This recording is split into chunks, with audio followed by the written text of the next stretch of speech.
Salut, bienvenue dans cette nouvelle vidéo que je te fais aujourd'hui. Alors je suis en train de faire pas mal de choses, je t'explique au fur et à mesure ce que je fais. Là aujourd'hui on va regarder un petit peu comment réadapter son potager quand il y a besoin. Moi ça fait quand même 10 ans et si tu veux je te montre sur les images si tu veux avec le temps, comment t'expliquer, ça s'est réengazonné, en fait les parcelles elles se réduisent et elles reviennent dans le milieu. Ça c'est un aspect un peu logique si tu ne prêtes pas attention. Et les nouvelles pousses, là en l'occurrence sur mes parcelles, il y a des comment te dire, des fraisiers. Et donc avec le temps, les fraisiers que j'avais mis au bord sont morts et se sont décalés, si tu veux, avec les stélons, pour en arriver à ce que maintenant j'ai plus assez de place. En fait, ça s'est réduit trop en largeur. Donc là je suis en train de réagrandir, de redéplacer tous les fraisiers, c'est ce que je suis en train de faire, afin de les ramener à leur base. Et ma foi, c'est tout, voilà, c'est juste ça ce que je suis en train de faire. En parallèle, je te montre 2-3 trucs. Je te montre un système que j'utilise actuellement pour pouvoir me cuisiner, en fait, et chauffer mon eau. Ça me permet tout simplement d'économiser du gaz, puisque sinon je travaille sur le gaz. Donc je trouve que je cherche une alternative, parce que comme tu as pu le remarquer, je ne sais pas si tu l'as encore, mais je sais pas si c'est fait, mais en tout cas, tu vas vite te rendre compte, le gaz augmente, enfin tout augmente, bien entendu. Putain, quand tu es assis par terre, en fait, tu n'as pas de force. Hop, allez. Le gaz augmente, tout augmente, enfin bon, bref, tu as compris le machin.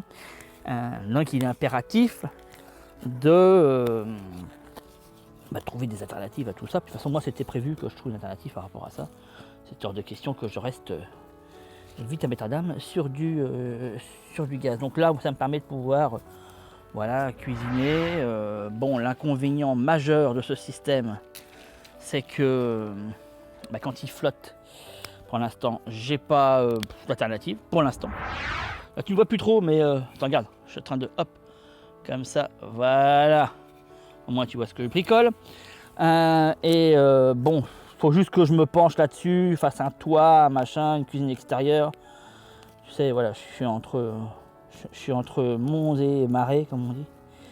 Et donc, il faut toujours trouver un petit peu le temps de se poser. Là, j'ai passé toute ma matinée à préparer le bois pour l'hiver. Et puis là, tu vois, il est 16h. Je suis debout depuis quand même, c'est pas pour me plaindre, c'est juste pour t'expliquer. On te fait ouais, l'autonomie, machin, ouais. Je suis debout depuis 6h du mat en forêt. Enfin, je suis debout depuis 6h du mat et depuis 8h, voilà, pour finir le bois. Et là, toi, il est 16h et je me mets au potager, tu vois. J'en ai à mon avis pour un petit moment. Et puis voilà. Non, mais c'est tout. Voilà un petit peu le concept dans lequel on est. Et donc voilà, tu vois, je replace toutes les... Mine de rien, ça fait au moins 30 cm chaque côté que ça a repris. Hein. Tu vois, c'est pas rien, mine de rien. 30 cm en 10 ans. Quand même. Hein. Quand même.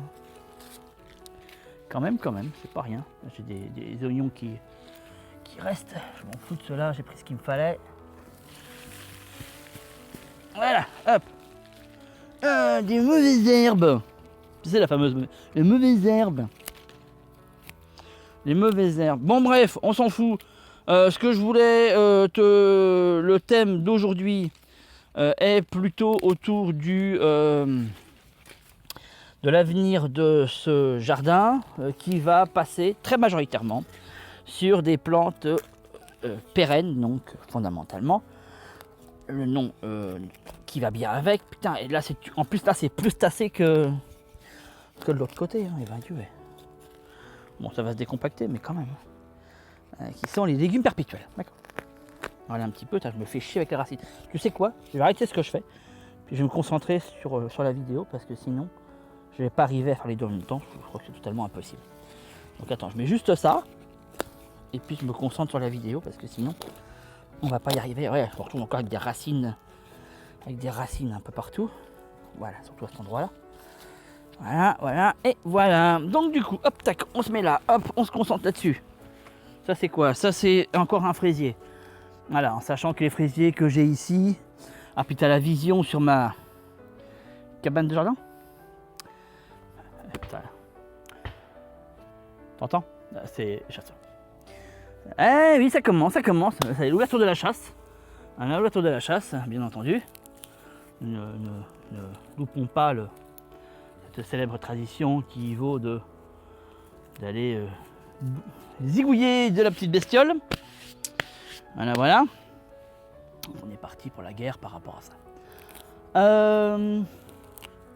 Légumes perpétuels, pourquoi? Parce qu'à un moment donné, je pense qu'il est important de développer des choses qui font que, quoi qu'il arrive, tu sais que c'est comme le quoi qu'il en coûte. Hein, tu vois un petit peu à quoi je fais référence. Le quoi qu'il arrive, ah, c'est pas grave. T'as vu la belle pomme? Yes. Oui, donc je reprends, voilà, je passe l'intégralité du potager en perpétuel, tout simplement parce que je trouve que c'est un bon moyen d'avoir en permanence des légumes sans y passer totalement tout son temps, puisque c'est quand même un des principales problématiques que l'on peut avoir au potager, c'est le temps que ça représente. Et souvent, c'est beaucoup de temps. Donc, concentrons-nous sur ce qui fonctionne déjà. Et moi, j'ai pas mal de légumes perpétuels qui fonctionnent très bien. J'ai des légumes annuels qui fonctionnent très bien aussi. Donc, j'intensifie déjà ce qui fonctionne. Il y a certains trucs auxquels je tiens, mais qui, certaines années, fonctionnent moins bien que d'autres. Donc, je continue malgré tout à les faire. Mais il était important, tu vois, que je développe un système qui me permette d'avoir une certaine, comment te dire, une certaine assurance, tu comprends, assurance, comme une assurance vie, d'accord?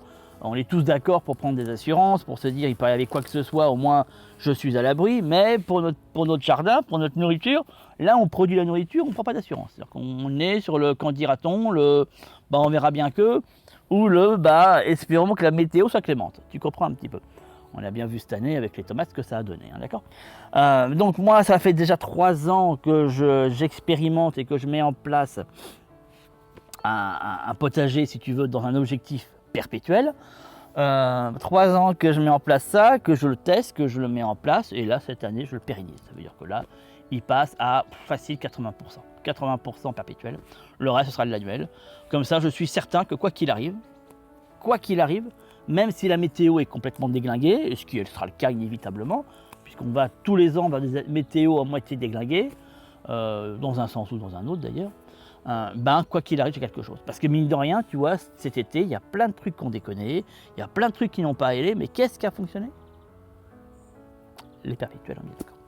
Les perpétuels ont parfaitement fonctionné. Donc voilà, donc si tu à un moment donné, il ne faut plus aller se casser la tête, tu comprends. Voilà, je pense que tu as compris le concept.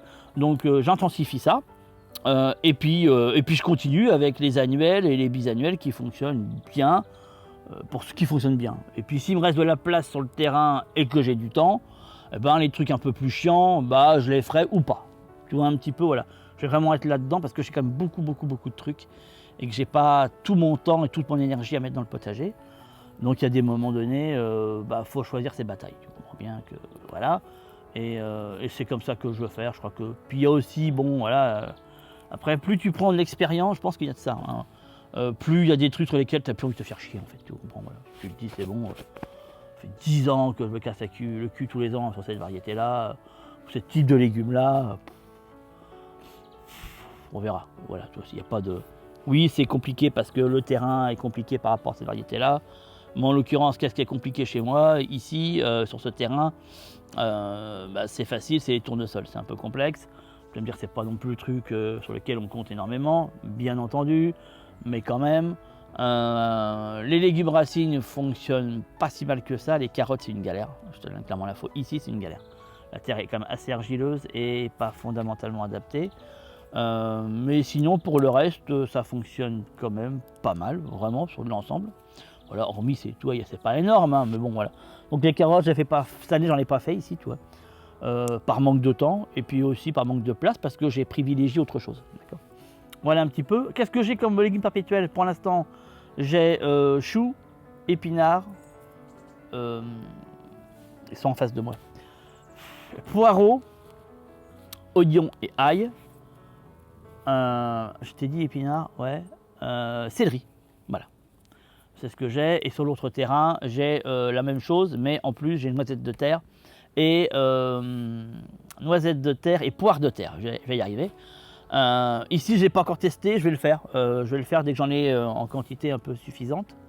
La porte de terre fonctionne très très bien sur l'autre terrain. Je la testerai ici pour voir.